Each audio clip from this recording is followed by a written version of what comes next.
And so far, we have got now 100 interns that have graduated. They've graduated with experience on services or products and training from Cisco, from Microsoft, from Google, from Oracle, and many of the other local companies just using their services. They've been working within government, so they've really understood how government itself works through different ministries. And what we're doing now is we are sending them out both to the ministries as well as to the counties to ensure that they continue to provide the training and the skills needed. We are already in the recruitment process of another 400. It will go through 1 year, so we are training a lot of them. But one of the key things that we are ensuring is that as we build our businesses, as we build projects, we have to have local components involved.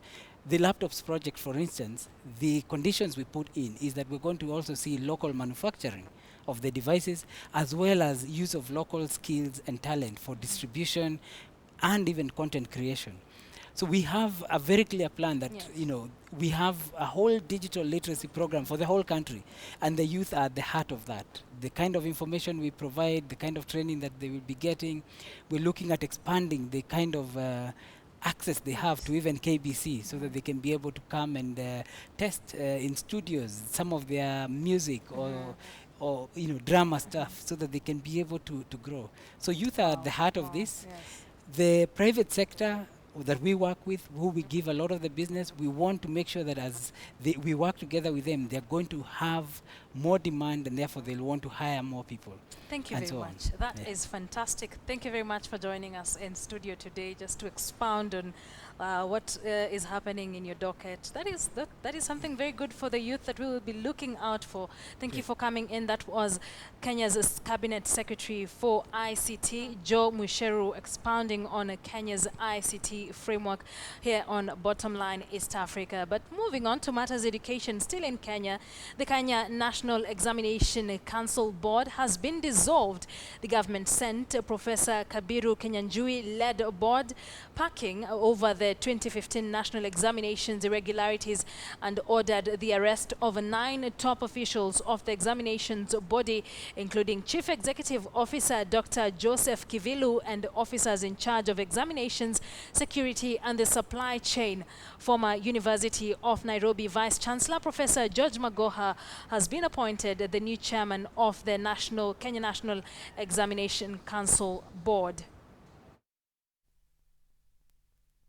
The 2015 Kenya Certificate of Secondary Education examination results were the worst in the history of the exams when it comes to irregularities. Results of just over 5,000 students were cancelled due to cheating. Add that to the 2,000 cases of malpractices in last year's Kenya Certificate of Primary Education exams, and the body charged with overseeing national exams, the Kenya National Examinations Council, was left with a tainted image. Now the government is seeking to redeem the image of the examinations body, and it took a not so common combination of government officials to announce new measures. The time is here now for serious and deep reforms to be carried out in NEC, so that it can be an organization fit for purpose and one that delivers the services that the people of Kenya expect of it. We want to restore the security and the credibility of this institution. For starters, the Kenya National Examinations Council Board, under whose tenure the 2015 national examinations were administered, has been sacked. We have dissolved the board, the Kenya National Examinations Council, with immediate effect and appointed a new board. The terms and appointment of the board chairman, Professor Kabiru Kinyanjui, have been revoked.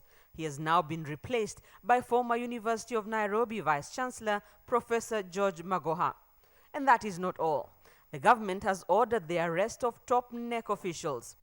Chief Executive Officer Dr. Joseph Kivilu, Senior Deputy Secretary in charge of examinations Ambio Nur, Maundu Mantenzawa, Deputy Secretary in charge of security, Thomas Mackenzie, Principal Examinations Secretary, Sarah Majani, Senior Deputy Secretary in charge of reprographics, Bobby Nyaga Mwai, Senior Deputy Secretary, Geoffrey Gitogo, Senior Deputy Secretary in charge of ICT, Michael Ndua, Principal Supply Chain Management Officer, and Deputy Secretary Richard Mwangangi.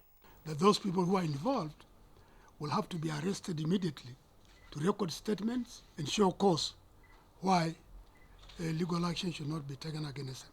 Kivilu was appointed the next CEO in October 2014 after serving in an acting capacity for 5 months following the departure of Paul Wasanga. With Isiolo County being the only one out of the 47 counties in the country without exam irregularities in the 2015 KCSE exams, the Professor Magoha-led board has its work cut out to restore the credibility of the examinations body and curb widespread cases of cheating. Rita Tinina, KTN News. Today is World TB Day. Here in Kenya, there were revelations that 81,000 Kenyans are living with tuberculosis as of 2015. Another 9,000 continue to die annually. In Tanzania, statistics indicating that 295 out of every 100,000 Tanzanians are infected with tuberculosis, and the multi-drug resistant strain of TB continues to be a thorn in the flesh of healthcare systems globally. Mark Namaswa tells us more. Since the discovery of the tuberculosis-causing bacteria by Robert Koch in 1882, TB has continued on a relentless worldwide onslaught. And today, Kenyans joined the rest of the world in marking the World TB Day at Nairobi's Kenyatta University. The worst bit of it is when you have a health camp like this, people are tested and they are left without a follow-up. So Kenyatta University is very dedicated and committed into following up through our health unit. Our students know where to go. Tuberculosis has posed a major challenge to the healthcare system, especially with the advent of HIV, aiding TB in killing 9,000 people annually. The highest number of cases are usually in Nairobi, Western Kenya, and at the coast. So these are the areas that register the highest numbers of TB cases. Poverty has been identified as a major catalyst for the spread of TB. And Kenyatta National Hospital has constructed a facility dedicated to patients suffering from multi-drug resistant TB. It costed about 100 million to create. It's a 15-bed facility where you can have eight male patients and 7 female patients, or vice versa. Neighboring Tanzania has not been spared either and also marked the World TB Day. Kiwango cha ukubwa wa tatizo la kifua kikuu hapa nchini ni zaidi ya wagonjwa 295 kwa kila watu 100,000. Tukikusanyana Watanzania 100,000, sehemu yoyote tutakapokuwa Watanzania 100,000, basi Watanzania 295 wana tatizo la kifua kikuu. Some of the worst hit areas include Dar es Salaam, Kilimanjaro, Mara, Manyara, Mbeya, Morogoro, Mwanza, Pwani, Shinyanga, Tabora, and Tanga. In the last 10 years, 63,000 new cases have been reported annually. Globally, Africa still leads the pack with 450,000 deaths annually, followed by Southeast Asia, East Mediterranean, Western Pacific, Europe, and the Americas, to reach a combined total of 1.5 million deaths. Back in Nairobi, Kenyatta University students were subjected to voluntary tests and counseling as a mode of combating TB, which remains a major health concern. Mark Namaswa, KTN News. Thank you very much, Mark, for that report. Let's now take you to Cape Town, South Africa, where 12-year-old Fakir Bestman, a ballet dancer, is hoping to dance his way out of poverty.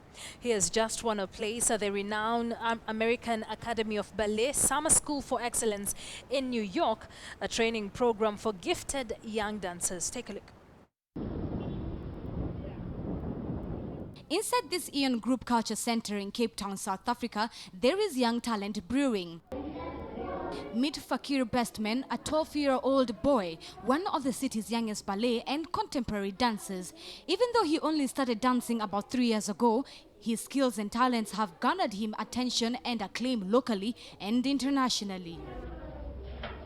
Some are describing him as South Africa's Billy Elliot, a reference to an 11-year-old boy from a working-class family whose dream was becoming a professional ballet dancer.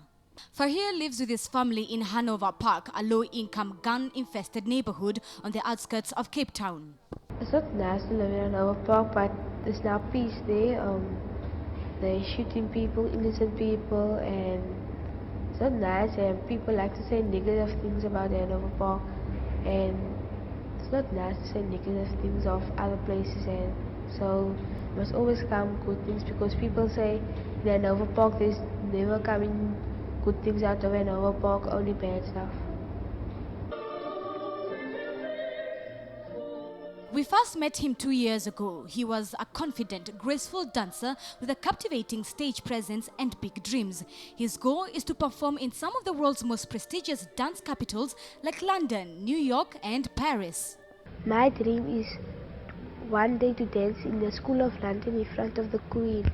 But they say the Queen is old, she's going to die. Now then I want to dance for her son, Prince William. And that is always what I dream for. That is my goal in life. For many years in South Africa, dance genres such as ballet were often associated with the white wealthy minority. There are more black dancers now, but for children from the poorest townships, ballet can be a faraway dream, more so for boys.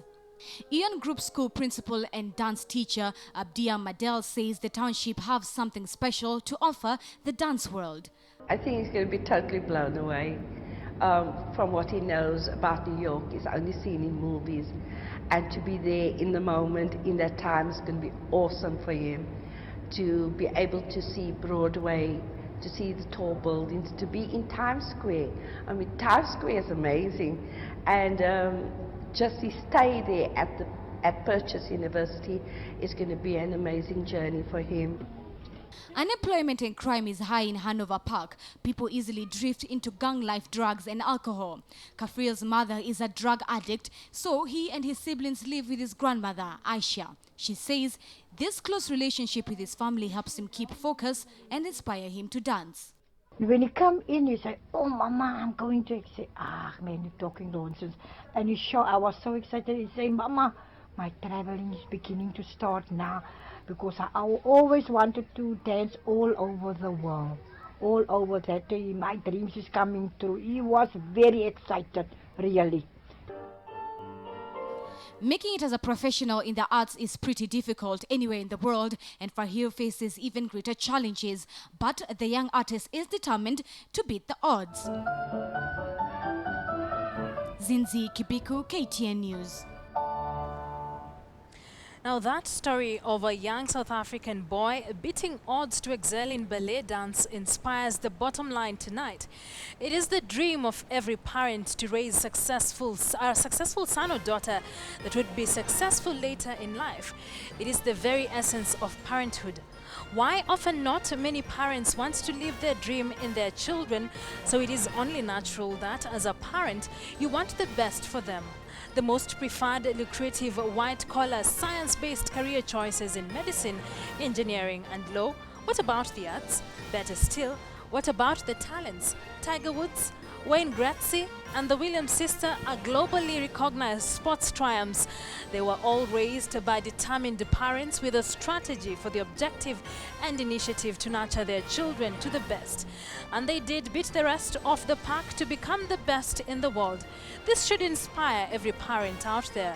The bottom line is, nurture the talent of your child to be leaders of tomorrow in whatever discipline they are best at.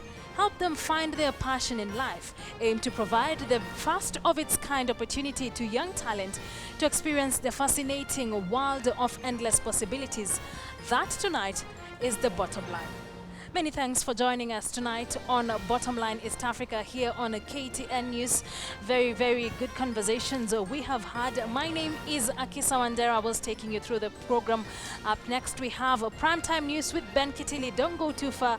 My name is Akisa Wandera. Till next week, enjoy the rest of your evening.